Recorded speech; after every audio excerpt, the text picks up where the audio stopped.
Everyone, we are on the final chapter of Harry Potter and the Philosopher's Stone. I'm really excited. In the last chapter, there was lots of enchantments that the three children had to get through. We had the keys, the chess, the plants, the potions. So already Harry and his friends have done a lot. Hermione has gone back to help Ron because he was injured after the wizard's chess, and he's just stepped through the fire into the final room. And the last sentence of the last chapter said, "There was already someone there, but it wasn't Snape. It wasn't even Voldemort. It was Quirrell." "You!" gasped Harry. Quirrell smiled. His face wasn't twitching at all.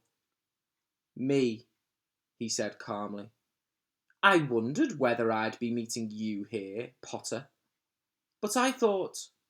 Snape. Severus." Quirrell laughed. And it wasn't his usual quivering treble either, but cold and sharp. "Yes, Severus does seem the type, doesn't he? So useful to have him swooping around like an overgrown bat. Next to him, who would suspect poor stuttering Professor Quirrell?" Harry couldn't take it in. This couldn't be true. It couldn't. "But Snape tried to kill me." No. I tried to kill you. Your friend Miss Granger accidentally knocked me over as she rushed to set fire to Snape at that Quidditch match. She broke my eye contact with you. Another few seconds and I'd have got you off that broom. I'd have managed it before then if Snape hadn't been muttering a counter curse trying to save you." "Snape was trying to save me?" "Of course," said Professor Quirrell coolly. "Why do you think he wanted to referee your next match?" "He was trying to make sure I didn't do it again. Funny, really. He needn't have bothered. I couldn't do anything with Dumbledore watching. All the other teachers thought Snape was trying to stop Gryffindor winning. He did make himself unpopular. And what a waste of time when after all that, I'm going to kill you tonight." Quirrell snapped his fingers. Ropes sprang out of thin air and wrapped themselves tightly around Harry. "You're too nosy to live, Potter, scurrying around the school at Halloween like that. For all I knew, you'd seen me coming to look for what was guarding the stone. You let the troll in." "Certainly. I have a special gift with trolls. You must have seen what I did to the other one back in the chamber back there. Unfortunately, while everyone else was running around looking for it, Snape, who already suspected me, went straight to the third floor to head me off. And not only did my troll fail to beat you to death, that three-headed dog didn't even manage to bite Snape's leg off properly. Now, wait quietly, Potter. I need to examine this interesting mirror." It was only then that Harry realised what was standing behind Professor Quirrell. It was the mirror of Erised. "This mirror is the key to finding the stone, Potter," Quirrell murmured, tapping his way around the frame. "Trust Dumbledore to come up with something like this. But he's in London. I'll be far away by the time he gets back."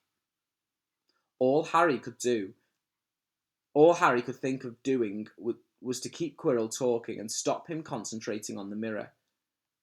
"I saw you and Snape in the forest," he blurted out.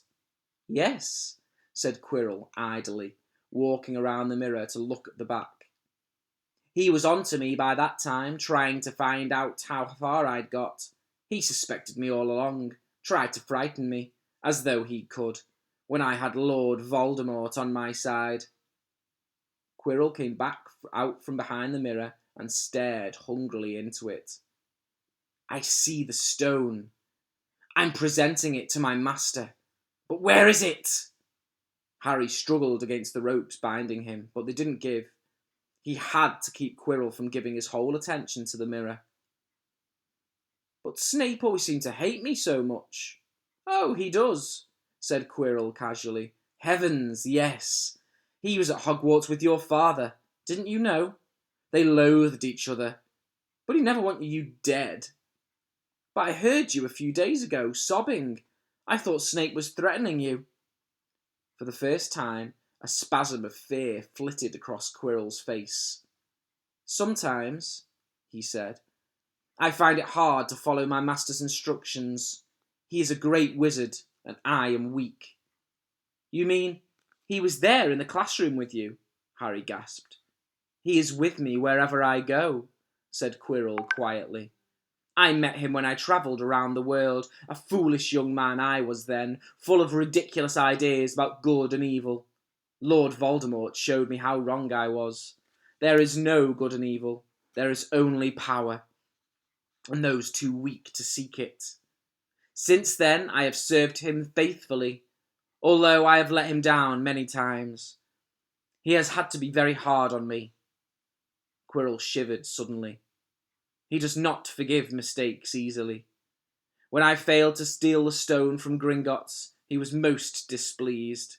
He punished me, decided he would have to keep a closer watch on me.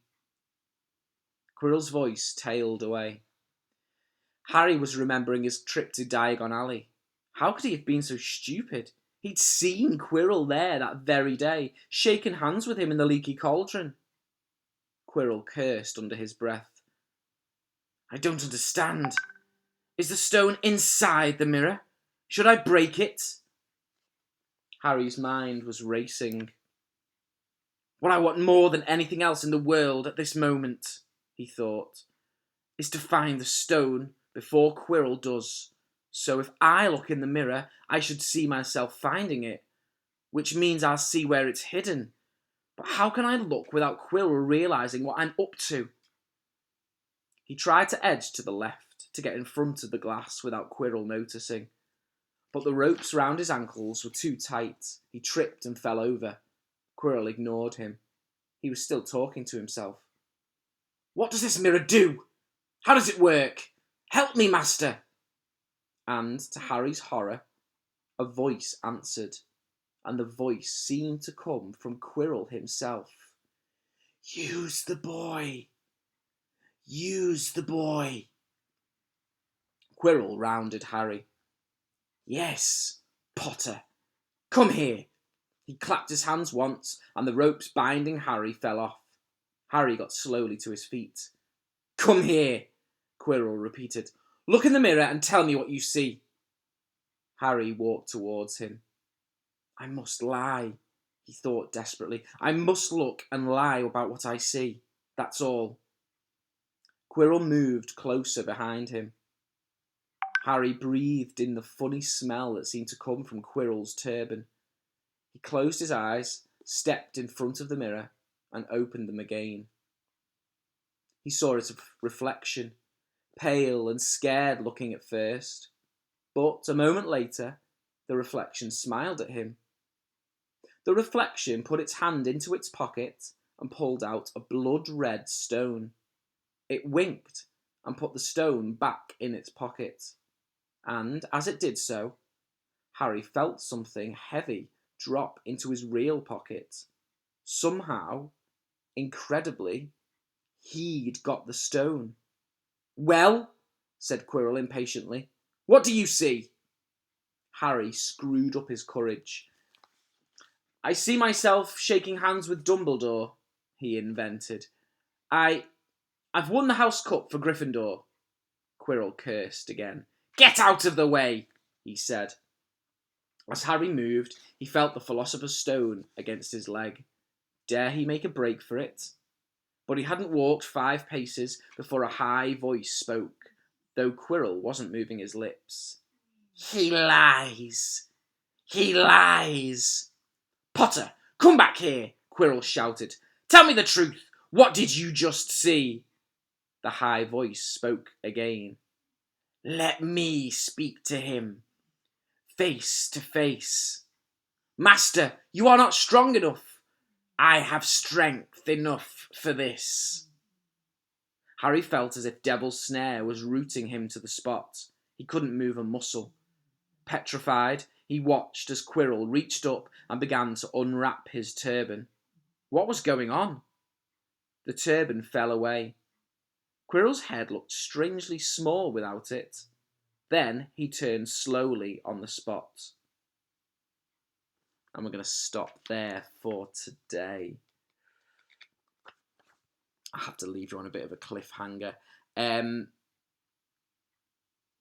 We'll finish the book tomorrow, I think.